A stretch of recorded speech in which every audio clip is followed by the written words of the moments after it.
अस्सलाम वालेकुम नाज़रीन, आप देख रहे हैं उर्दू टीवी तेलंगाना। मैं हूं आपके सामने सीनियर जर्नलिस्ट मोहम्मद अब्दुल रफ़ीक नूरी। कांग्रेस पार्टी की जानिब से हालिया चंद दिनों से ज़बरदस्त एहतजाज मुनज़्ज़म किया जा रहा है और एहतजाज इसलिए किया जा रहा है कि संगारेड्डी में सरकारी मेडिकल कॉलेज का क़याम अमल में लाया जाए। हुकूमत से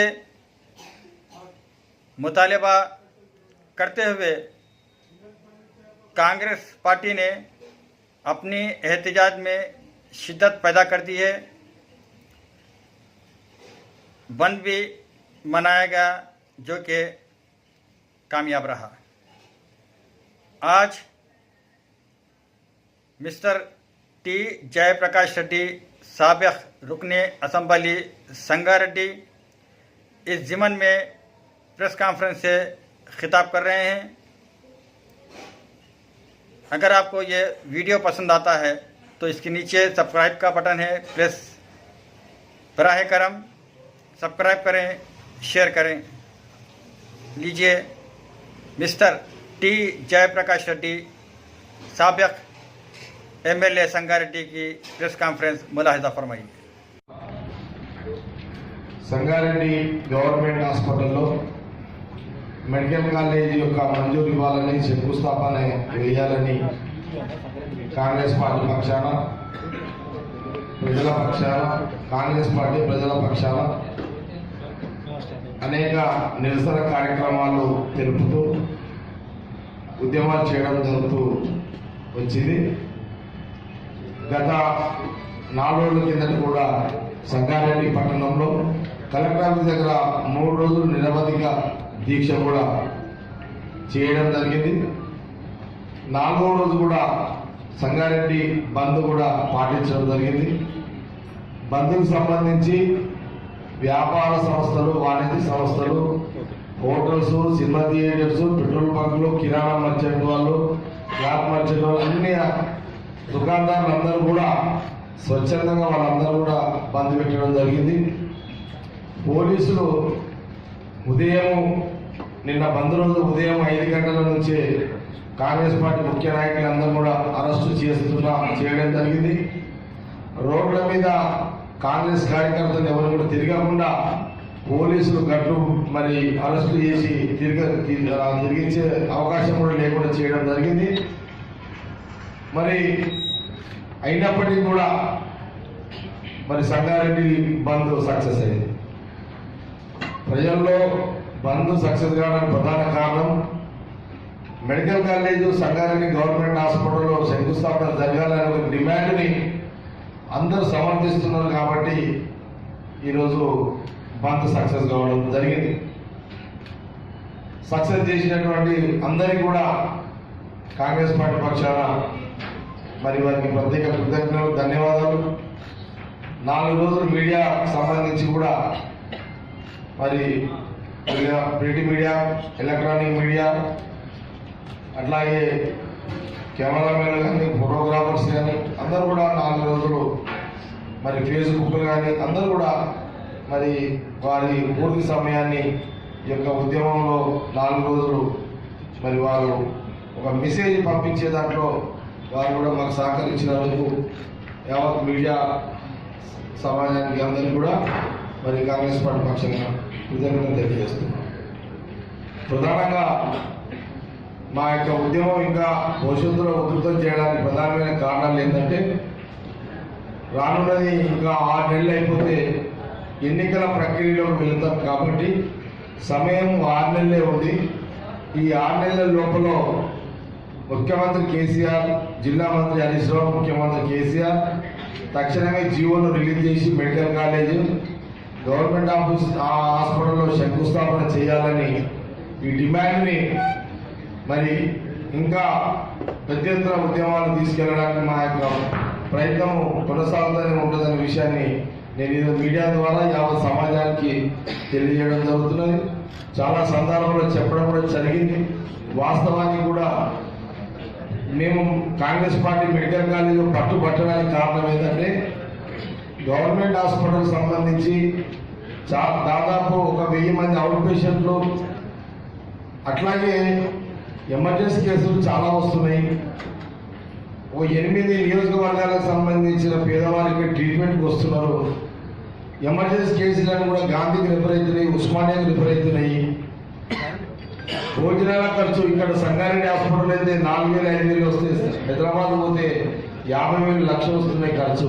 దీనివల్ల పేదవాళ్ళు చాలా ఇబ్బంది పడుతున్నారు. కాబట్టి దీన్ని దృష్టిలో పెట్టుకుని మా యొక్క ఉద్యమాన్ని ఉధృతం చేయడం జరుగుతున్నది. ప్రధానంగా ఏంటంటే medical college Sangareddy government hospital రావడం వల్ల ఒక 200-300 మంది ట్రైనింగ్ డాక్టర్స్ ఉంటారు, పీజీ డాక్టర్స్ ఉంటారు, అట్లాగే స్టాఫ్ నర్సెస్ ఉంటారు. ఇట్లా పెద్ద మొత్తంలో ట్రీట్మెంట్ ఎక్విప్మెంట్స్ ఉంటాయి. ఇవన్నీ సదుపాయాలు ఉంటాయి. కాబట్టి దాన్ని దృష్టిలో పెట్టుకొని ఈ యొక్క కార్యాచరణ మేము ముందు పెట్టుకోవడం, ప్రజల పక్షాన పోరాడడం జరుగుతున్నది. కాబట్టి మరి ప్రభుత్వం ప్రతి కార్యక్రమాన్ని హెచ్చరికగా తీసుకొని వాళ్ళు ముందుకు రావాలని మేము పదే మీడియా ద్వారా కార్యక్రమం ద్వారా తెలియజేసినప్పటికీ కూడా ఇప్పటి వరకు కూడా స్థానిక ఎమ్మెల్యే కానివ్వండి, జిల్లా మంత్రి హరీష్ రావు కానివ్వండి, జిల్లాలోని మిగతా ఎమ్మెల్యేలు ఎవరు కూడా మరి దీని గురించి ముఖ్యమంత్రి దగ్గర ఒత్తిడి తీసుకొచ్చే ప్రయత్నం చేయకపోవడం, మరి ముఖ్యమంత్రిని సంగారెడ్డి జిల్లాకు తీసుకొచ్చే ప్రయత్నం చేయకపోవడం నిజంగా ఇది అందరం కూడా మరి విచారించాల్సిన విషయం ఇదంతా కూడా. అందుకోసమని భవిష్యత్ కార్యాచరణ కూడా కార్యక్రమాన్ని కూడా పెట్టుకోవడం జరిగింది. ప్రధానంగా మరి ఈ యొక్క మెడికల్ కాలేజ్ విషయంలో మరి సంగారెడ్డి నియోజకవర్గానికి సంబంధించి ఒక కార్యక్రమాన్ని పెట్టుకోవడం జరిగింది. మరి జూన్ 22వ తారీఖులో గంజి మైదాన్లో 10,000 మంది విద్యార్థులతోటి మహాప్రదర్శన కార్యక్రమాన్ని పెట్టుకోబోతున్నాం. కేవలం ఒక విద్యార్థులు స్టూడెంట్స్ తోటి ఓన్లీ గవర్నమెంట్ స్కూల్స్, గవర్నమెంట్ కాలేజీలు, ప్రైవేట్ స్కూల్స్, ప్రైవేట్ కాలేజీకి సంబంధించిన విద్యార్థులు స్టూడెంట్స్ తోటి 10,000 మందితోటి సంగారెడ్డి గంజి మైదానంలో జూన్ 22 అంటే ఈ నెల 22వ తారీఖున మహాప్రదర్శన చేయబోతున్నాము. అందులో విద్యార్థులు స్టూడెంట్స్ యొక్క అభిప్రాయ సేకరణ తీసుకోవడం జరుగుతుంది. సంతకాల సేకరణ కూడా ఆ యొక్క మీటింగ్లో ఆ ప్రదర్శనలో చేయడం జరుగుతుంది. ఆ కార్యక్రమాన్ని ఈ యొక్క 15 రోజులు మరి ఈ నెల 15 నుంచి 12వ తారీఖు మరి కాలేజీ స్కూల్స్ అని ఓపెన్ అవుతాయి. మేము ప్రతి పాంప్లెట్ కూడా వాళ్ళ అభిప్రాయం గురించి మరి మేము ఒక పాంప్లెట్ ఇష్యూ చేస్తున్నాము. పాంప్లెట్లో కూడా చాలా స్పష్టంగా ఏంటంటే మెడికల్ కాలేజ్ గవర్నమెంట్ హాస్పిటల్కి రావాలన్నా వద్దా అనే ఒక ప్రశ్నతో ఒక కరపత్రం కూడా రిలీజ్ చేసి మేము ప్రతి స్కూళ్ళు కాలేజ్ స్టూడెంట్స్కి కరపత్రాల ద్వారా మరి 1,00,000 కరపత్రాలు ప్రతి విద్యార్థికి పంపించే ఒక కార్యక్రమాలు కూడా చేపట్టబోతున్నాము. బ్యానర్స్ ప్రతి కాలేజీ స్కూళ్ళ దగ్గర బ్యానర్స్ ద్వారా కూడా విద్యార్థుల యొక్క అభిప్రాయ సేకరణకు సంబంధించిన ఒక బ్యానర్స్ కూడా కట్టడం, ఈ రకంగా ఈ కార్యాచరణ కార్యక్రమాన్ని మరి మేము ముందుకు ముందుకు పోతున్నాం అనే విషయాన్ని ఈరోజు మీడియా ద్వారా ఇది ప్రభుత్వానికి, రాష్ట్ర ముఖ్యమంత్రికి, జిల్లా మంత్రికి అందరూ కూడా మరి ఈ యొక్క మెసేజ్ ఇచ్చే కార్యక్రమంలో భాగమే ఈరోజు ఇవ్వడం జరుగుతుందనే విషయాన్ని నేను ఈ సందర్భంగా తెలియజేస్తున్నాను.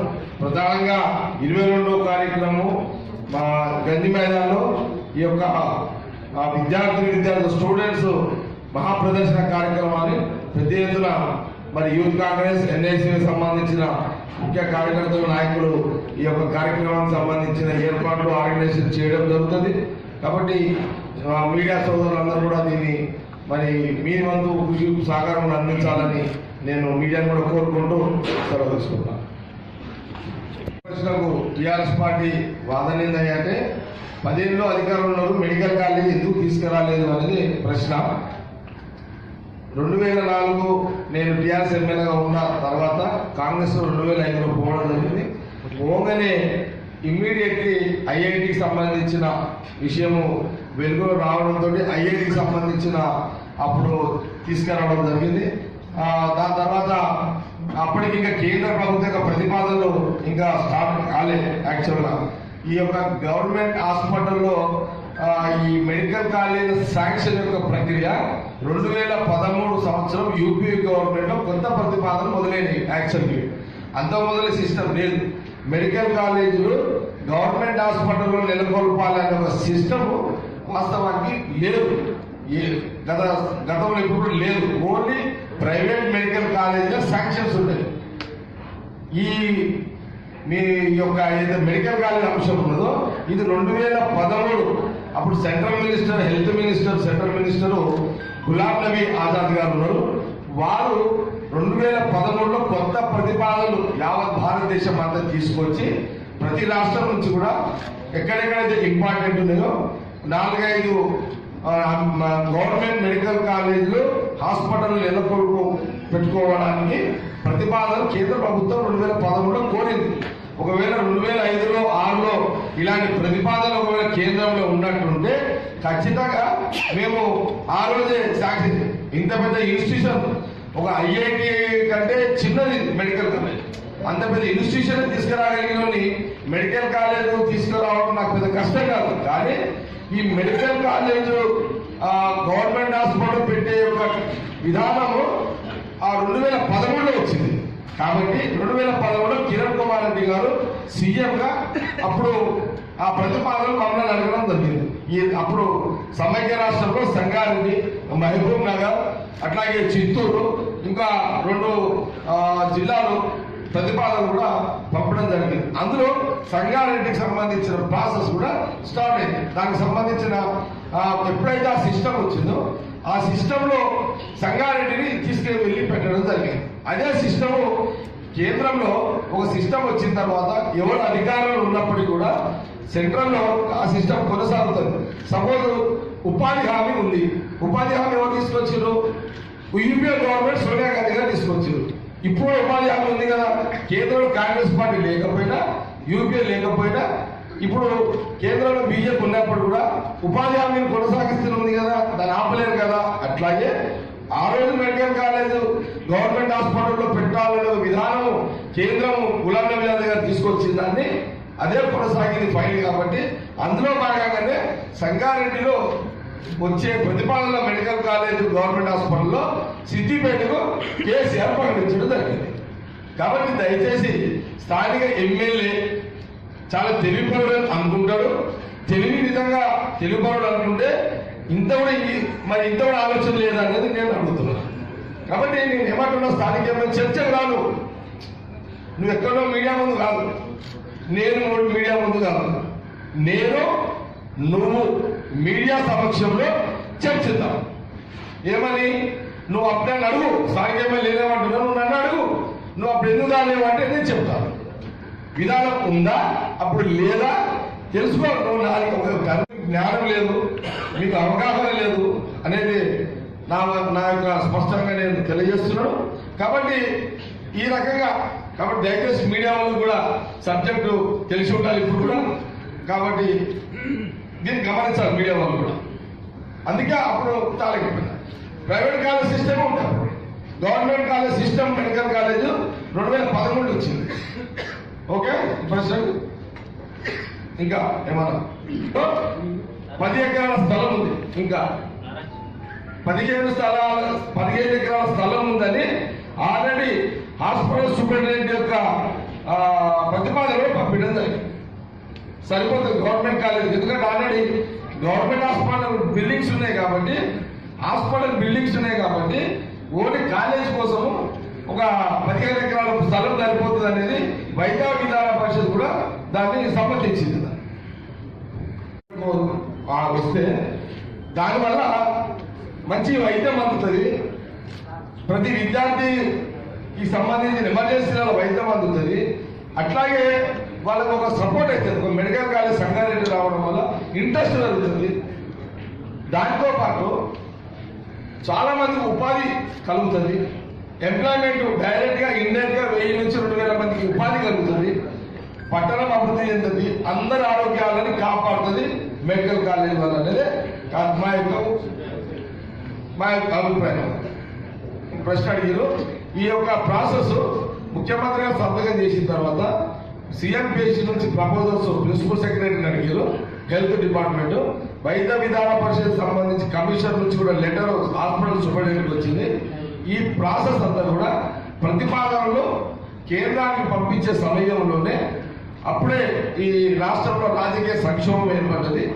దీనికి సంబంధించి ముఖ్యమంత్రి రాజీనామా చేయడం, ఎన్నికలు రావడం, ఎన్నికల్లో మా ప్రభుత్వం ఓడిపోవడం, ఈ ప్రతిపాదన నేను ఎమ్మెల్యేగా ఓడిపోవడం, ఈ ప్రతిపాదనలు కూడా అప్పుడే ఆగిపోవడం జరిగింది. ఇది నేను యాక్చువల్లీ మేము కూడా నేను ఎమ్మెల్యేగా గెలిచిన, మా ప్రభుత్వం రాష్ట్రంలో అధికారం వచ్చిన ఈ ప్రతిపాదనలన్నీ కూడా కంటిన్యూ చేసేవాళ్ళు. మాకు అవకాశం లేకుండా పోవడం వల్ల మెడికల్ కాలేజీని మేము ఇక్కడికి తీసుకొచ్చే దాంట్లో ఫెయిల్ అవ్వడం జరిగింది.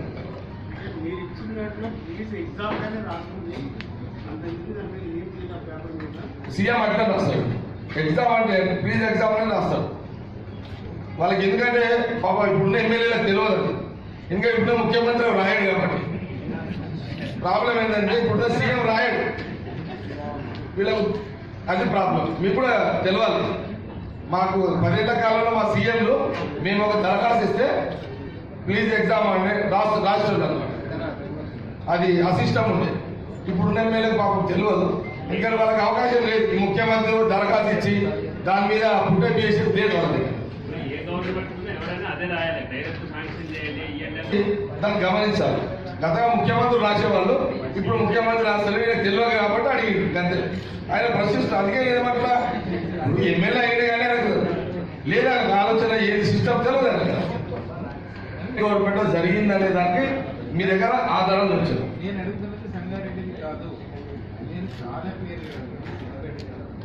ఓకే, పోలేదు. ఎక్కడ కూడా పోలేదు. షూర్. ఎక్కడ కూడా ప్రతిపాదనకు సంబంధించి ప్రాసెస్ గతంలో ఎప్పుడు జరగలేదు. గతంలో ఏ ప్రతిపాదనలు అయితే కేంద్రానికి రాష్ట్ర ప్రభుత్వాలు పంపించినవి ఉన్నాయో అవి మటుకే ఉన్నాయి. కానీ ముఖ్యమంత్రి ఒక కుటుంబీకులే కాబట్టి వచ్చిన శాంక్షన్, ఎందుకంటే సెంట్రల్ గవర్నమెంట్ ఇస్తుంది, స్టేట్ గవర్నమెంట్ కాదు. ఇది వచ్చిన శాంక్షన్లని సిద్దిపేటకు తరలించు అనేది మా అభిప్రాయం.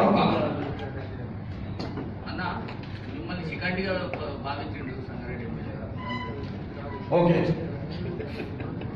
అయితే నేను శిఖండి అంటే కూడా చాలా మహాభారతంలో ఆమె కూడా ముఖ్య పాత్ర ఉన్నది. శిఖండి చాలా ప్రధాన పాత్ర పోషించింది. శిఖండి కూడా శిఖండి మహాభారతంలో భీష్ముని చంపేసింది. అది చరిత్ర. వీళ్ళు నన్ను శిఖండిగా భావిస్తున్నారు కాబట్టి రానున్న ఎన్నికల్లో టీఆర్ఎస్ ఖతం చేస్తారు.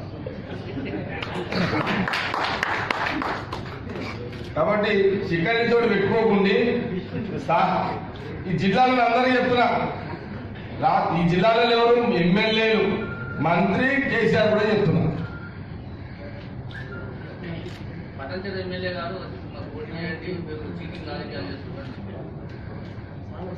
పడంచర్ ఎమ్మెల్యేకి అసలు టికెట్ ఇస్తారా ఇవ్వరా? నేను ఏమంటా, పడంచర్ ఎమ్మెల్యేకి అసలు టికెట్ ఇస్తారా ఇవ్వరా అతను చేసుకోమని చెప్పండి. ఒక విషయం స్పష్టంగా తెలియజేస్తున్నా. రానున్న 2019 ఎన్నికల్లో సంగారెడ్డి నుంచి మొదలుకుంటే పడంచెరు, జైరాబాద్, సంగారెడ్డి జిల్లా విషయం మాట్లాడుతున్నా.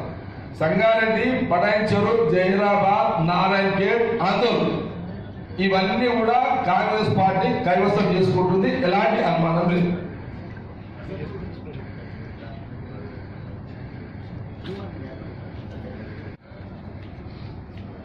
ప్రభాకర్ కూడా ఆలోచన లేని నాయకుడు, సంగారెడ్డి ఎమ్మెల్యేనేమో ఆలోచన లేని నాయకుడు, పడంచెరు ఎమ్మెల్యేనేమో అవగాహన నాయకుడు. ఇక నారాయణఖేడ్ ఎమ్మెల్యే కూడా దిక్కులేని నాయకుడు ఆయన కూడా. కాబట్టి కాంగ్రెస్ పార్టీలో యోధులు ఉన్నారు. మహామా తీసుమార్గాలు కాంగ్రెస్ పార్టీలో కొన్ని సంవత్సరాలు ప్రజలకు సేవ చేసి పనిచేసేటువంటి నాయకత్వం ఉన్న నాయకులు ఉన్నారు ఈ జిల్లాలో. దామోదర్ రాజనరసింహ గారు డిప్యూటీ సీఎంగా ఉండి ఒక జేఎన్టీయు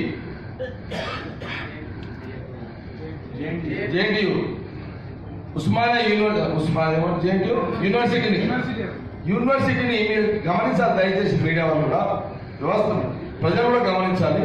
ఒక జేఎన్టీయు యూనివర్సిటీ ఆందోళన నియోజకవర్గంలో పెట్టిందంటే అది ఎంత పెద్ద చరిత్ర చెప్పండి. ఒక మారుమూల నియోజకవర్గమైన ఆందోళనలో ఒక జేఎన్టీ అంటే ఈ రోజున జేఎన్టీ కూడా రాష్ట్ర స్థాయిలో గుర్తింపు తీసుకొచ్చిండు దామోదర్ రాజనరసింహ. యావత్ రాష్ట్రంలో స్టూడెంట్స్ అందరు ఈరోజు ఆందోళన జోగిపేటకు వస్తున్నారు. ఆ ప్రాంతం అంతా అభివృద్ధి జరిగింది, భూముల విలువలు జరిగినాయి. ఇది ఆ ఎమ్మెల్యే చేయగలిగినా? బాంబోలు వేస్తే కదా.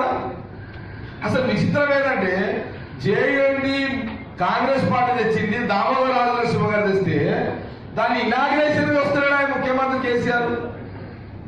మరి దానికి ఏమంటారు? మరి బాంబోను సమర్థుడా అసమర్థుడా?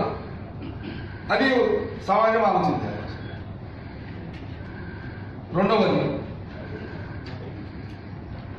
గీతారెడ్డి గారు హరీష్ రావు మాట్లాడితే జైరాబాద్ పోతాడు. నువ్వు జైరాబాద్ ఏమైనా ఇచ్చినావా? ఆమె మంత్రిగా ఎమ్మెల్యేగా ఉన్నప్పుడు, ఇండస్ట్రీ మినిస్టర్గా ఉన్నప్పుడు మహేంద్ర కంపెనీ లాంటి వాళ్ళని కూడా ఆమె ఆహ్వానించంటే కొన్ని ప్రతిపాదనలు ముఖ్యమంత్రి దగ్గర వాళ్ళకి ల్యాండ్స్ కావాలంటే గవర్నమెంట్ తరగా ఆమె సపోర్ట్ ఆమెని మంచి మంచి ఇండస్ట్రీస్ తీసుకొచ్చింది గీతారెడ్డి ఇండస్ట్రీ మినిస్టర్గా. అది కాంగ్రెస్ పార్టీ చరిత్ర, గీతారెడ్డి గారి నాయకుల చరిత్ర. సుల్తా లక్ష్మారెడ్డి మరి ఆమె ఇరిగేషన్ మినిస్టర్గా జిల్లా మొత్తంలో ఆమె మైనర్ ఇరిగేషన్ కాబట్టి చెరువులు కుంటలు వీలైనంత వరకు ఆమె శాఖపరంగా ఆమె సర్వీస్ ఇచ్చింది. పడంచరు నేను 2004 ఎమ్మెల్యేగా ఉన్నప్పుడు 100 పడకల ఆసుపత్రి తీసుకొచ్చింది, గవర్నమెంట్ హాస్పిటల్ 100 పడకల ఆసుపత్రి తీసుకొచ్చింది నేనే కదా, జగ్గారెడ్డికి నేనే కదా తీసుకొచ్చింది. నేను మైపాలెడ్డి అడుగుతాను, నువ్వు ప్రధానమైన తీసుకొచ్చిన, నేను పడంచరుగా ఎమ్మెల్యేగా ఉన్నప్పుడు కూడా నేను ఒక గవర్నమెంట్ హాస్పిటల్ తీసుకొచ్చిన. నందీశ్వర్ గౌడ్ ఎమ్మెల్యే కాంగ్రెస్ పార్టీ కదా, ఆయన ఒక బస్ స్టాండ్ కట్టించాడు పబ్లిక్ కోసం, మంచి ఫెసిలిటీస్ కోసం. నేను ఇంకో మాట చెప్తున్నాను, దయచేసి మీడియా సోదరులు గమనించాలి. నేను 2004 ఎమ్మెల్యే అంటే కాంగ్రెస్ లో జాయిన్ అయిన తర్వాత చౌరస్తా నుంచి గంగారం వరకు నేషనల్ 4-వే లైన్ జగ్గారెడ్డి చేయించిందా కాదా? అది ఎవరు చేయించిందా? ఆ రోజు రాజశేఖర రెడ్డి గారు ముఖ్యమంత్రి, కేంద్రంలో యూపీఏనే కదా ఉంది. నేను టీఆర్ఎస్ లో నుంచి కాంగ్రెస్ లోకి వచ్చిన తర్వాత చౌరస్తా నుంచి గంగారం వరకు 4 లైన్ రోడ్ ఇచ్చింది నేనే. అది ఈ రోజున ప్రభాకర్ కూడా, హరీష్ రావు కూడా, కేటీఆర్ కూడా దారుణ తిరుగుతున్నారు. అట్లాగే 2009 ఎన్నికల తర్వాత చౌరస్తా నుంచి షోలాపూర్ వరకు అంటే జైరాబాద్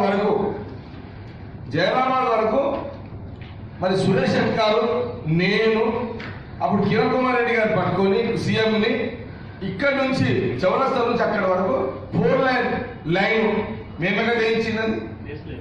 నేషనల్ లైన్ అది మేమేగా తీసుకొచ్చింది. నేనే రాజశేఖర రెడ్డి గారు, మీరు ఎంతమంది ఉన్నారో ఇదే రాజశేఖర రెడ్డి గారితో నేను ఇనాగ్రేషన్ ఫంక్షన్ చౌరస్తా చేసింది. ఏది రోడ్ ఇనాగ్రేషన్.